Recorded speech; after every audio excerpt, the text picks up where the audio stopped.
Hey guys, EST here, and it's time for another ultra important critical video for your safety if you're a gun owner.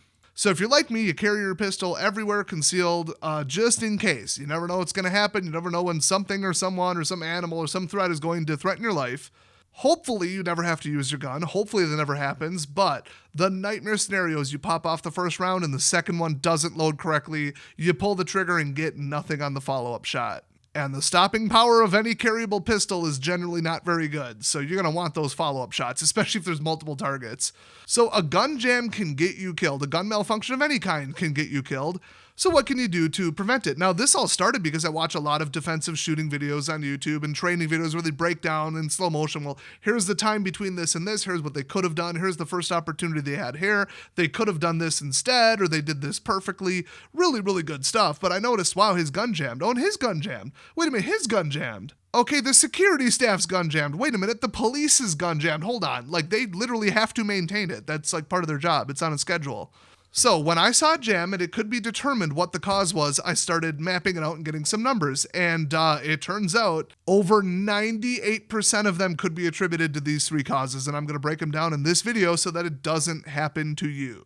If you watch and you know all three of them already and you're mitigating all three, then good. Send this video to your friends. Otherwise, if even one of these was not known to you, and I guarantee one of them is very unknown in the gun world, then this video might have just saved your life, and that's why I really got excited about making it. So let's jump in and demonstrate. The first is ammunition shape, specifically bullet shape, causing a misfeed. So here's what I mean by the different bullet shapes. You might think, oh, well, a 9mm is a 9mm. If it's a different shape, it won't fit in the gun and it won't fit down the barrel, which is true to an extent, and this is your standard 9mm full metal jacket. And pretty much every 9mm bullet will sit exactly like this in the casing. But hollow points are what you want to use if they're legal where you're at. And I was reminded that they're actually still illegal in New Jersey for some reason. I believe you also can't pump your own gas in that state. So if you're in New Jersey, move, but for everybody else, this is what you want to use defensively. It curls over itself, it drags, and it stops.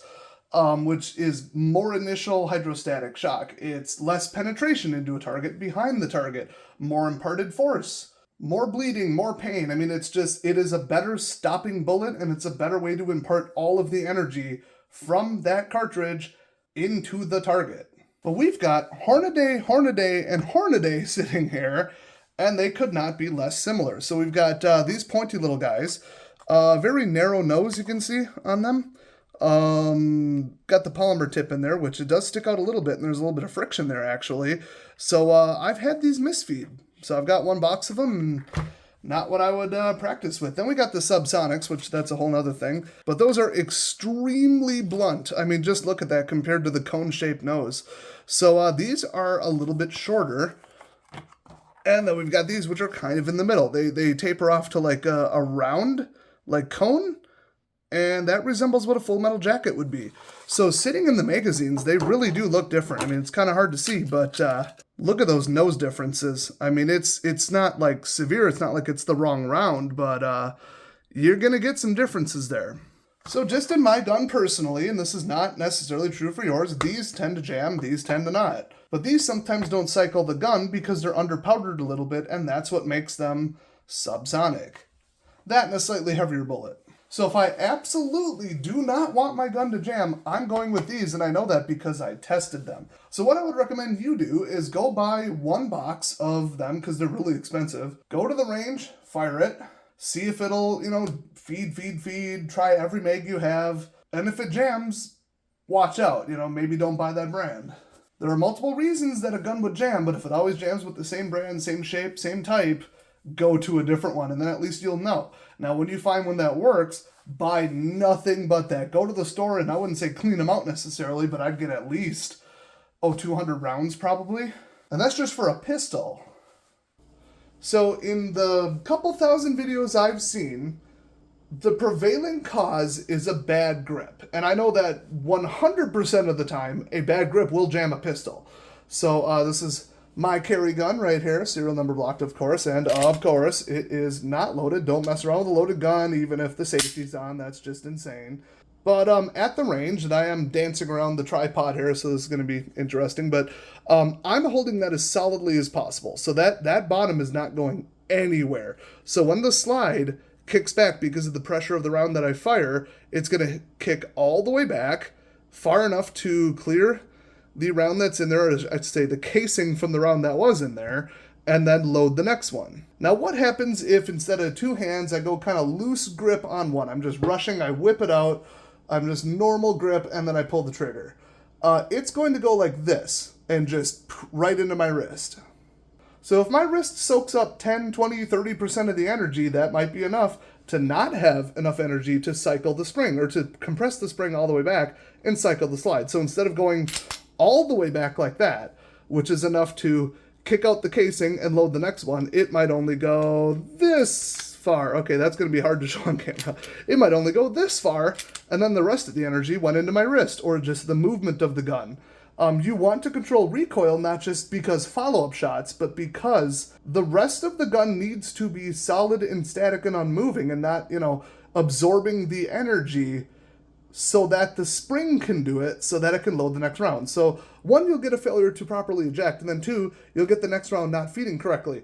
And there's different variations of that, but both are really bad because you want follow-up shots. One shot from a pistol is not what you want. You're going to want multiple 9mm holes in the person to ensure that something hits something that disables them as quickly as possible. Now, you're going to want to stop shooting when the threat is down and you don't know, is there an accomplice? Is there another one? Let's conserve ammo a little bit. This is only an 8-shot, 8+1 gun.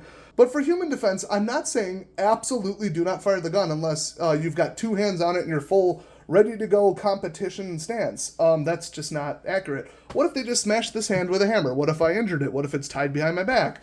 What if I just pulled this out of my pocket and I'm shooting backwards, point shooting without even looking while my hands are in handcuffs? I mean, you don't know, maybe you just got kidnapped. The more typical thing is the person is 3 feet away from you, they've got a gun on you, they're threatening you, it's a kidnapping or it's a robbery or something, that's a real gun. And here's why I say that, because this is going to be controversial. Okay, the person's 3 feet right there with a gun on you, and they turn their head for a second because a noise gets made across the room. That's enough time to put some bullets in them. I mean, the human reaction time is about 250 to 500 milliseconds. And so if you know they're going to turn their head and turn back, and that's about a second by itself, minimum, that's when you want to start shooting if your life is in danger. If you're about to be taken to a second location, and they said, I am literally going to execute you, and then they get distracted for a second, yeah, that's your go signal. So let's say you have to absolutely draw as quickly as possible. I would try and get it out and get two hands on it, but if this hand's injured or you're wearing a glove, or just something is getting in the way, and you don't even have time to bring this up to your eye line, you're like, well, if they're 3 feet that way, I could just point shoot. I mean, shot placement is a thing, but so is 5 holes in them instead of 1. It's all about speed at that particular distance. So there are scenarios where I would say, just get it out and go, go, go, go, go. Not the best idea to try to cowboy shoot it generally. You want accuracy, you want very specific head and heart shots at that distance. But at that distance, you would have to try to miss, okay?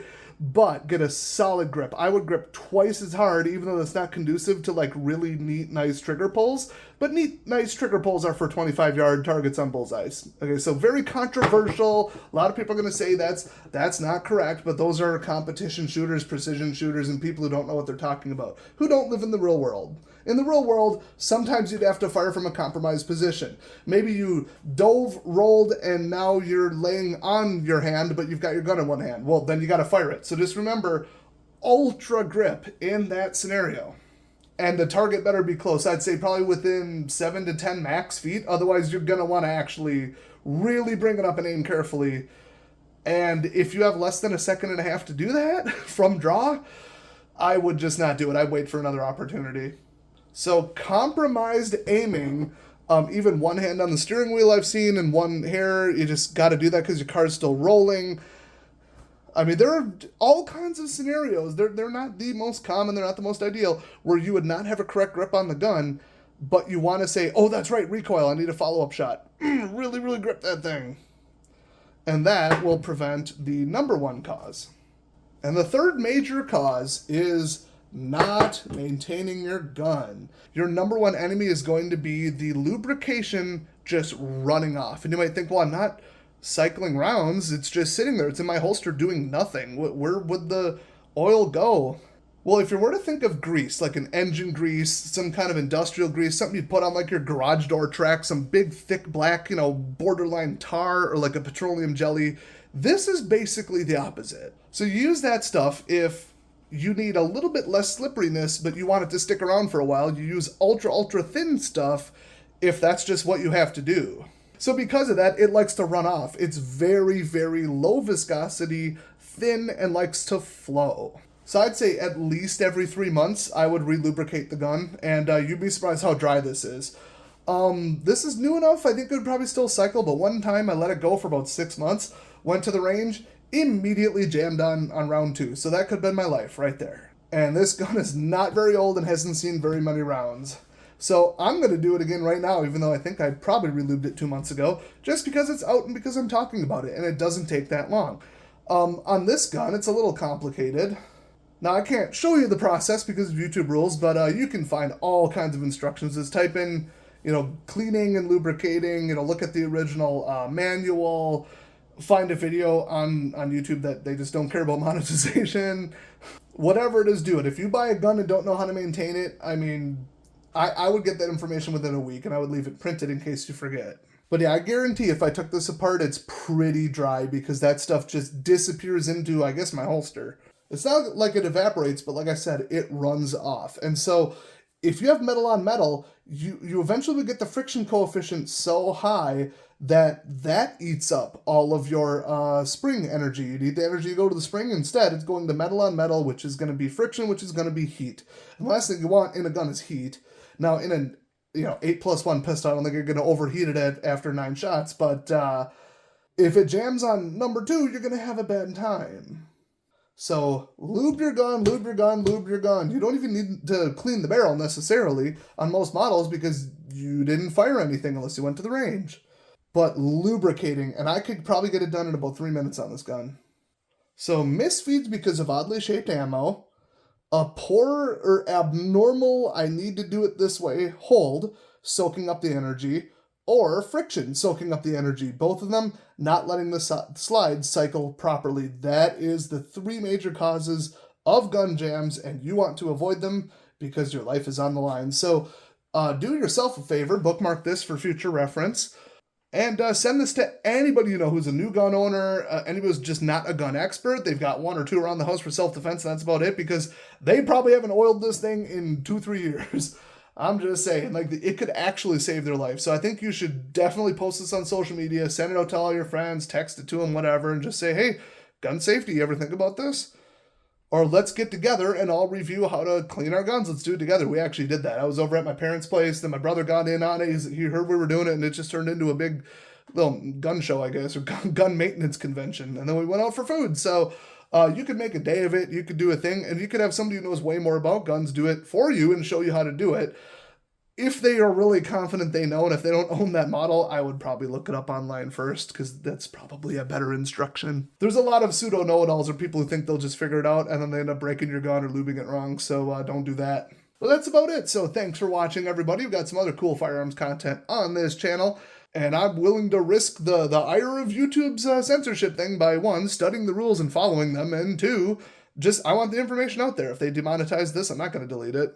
Your safety is better than my money, and if you appreciate that, hit subscribe, and I'll see you guys next time.